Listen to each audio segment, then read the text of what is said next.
سوال کرتا ہے کہ قاری صاحب حالات کوئی نہیں سر ایسے میں کسی مجبوری کی وجہ تو قرآن نہیں پڑھ سکیا نہیں قرآن پڑھ سکیا بڑھا ہو گیا ہوں تو کوشش بھی کرا تو نہیں پڑھن ہوں کی کریے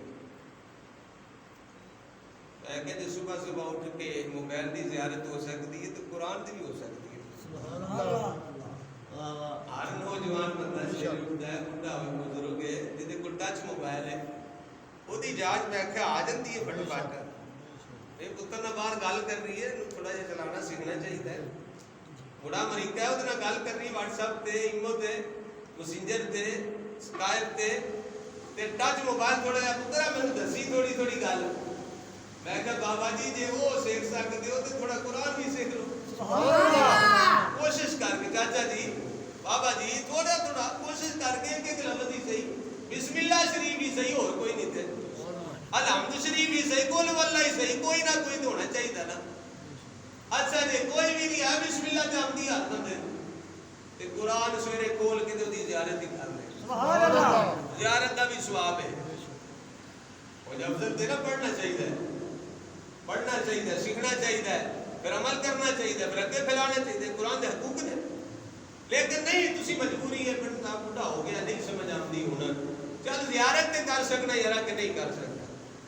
کیوں جی مرزا صاحب زیارت تے ہر بندہ کر سکتا ہے اللہ نے اکھاں سلامت رکھی ہے جے قرآن دی زیارت کریے تو پھر کی ملتا ہے ایک بندہ اللہ دے ولی فوت ہو گئے تو انہاں دا ایک مرید سی شاگرد سی وہ بھی کوئی ایک بندہ سی جہاں رابطہ ہے سی بزرگاں دے نال سبحان اللہ رابطہ رکھن واسطے بھی کوئی تار ملانی پیندی ہے تار کو ملانی پیندی تو ملی ہوئے تو پھر گل بات بھی ہو جاتی سارے رابطے ہوندے نے وہ جناب اپنے شیخ نو جس ویلے ویکھیا نا تے پوچھا جناب دسو کی معاملہ ہے انہاں آکھیا شکر ہے اللہ تعالیٰ نے بخش دیتا ہے کرم ہو گیا مہربانی ہو گئی تے آنڈ گوانڈ کون جے سوال کرنے والے پوچھا انہاں کہ یار کوئی حافظ نہیں کوئی قاری نہیں کوئی عالم نہیں مفسر نہیں محدث نہیں کوئی بس ایک مزدور جہا بندہ ہے سبحان اللہ دیہڑی دبا لانے والا بندہ مزدور دیہڑی دبا اپنا لا کے گزارا کرنا وہ میرا گوانڈی بنے پوچھنے والے نے پھر آخیا جناب وہ کتنے کا بندہ ہے کتنے کا رہنے والا ہے وہ گھر کتنے میں چلو جا کے جسد پیدا ہوتا نا بندے دل میں میں پوچھا تھا جا کے وہ کہڑی نیکی کرتے سن چلو میں بھی وہ نیکی کروں انہاں بزرگاں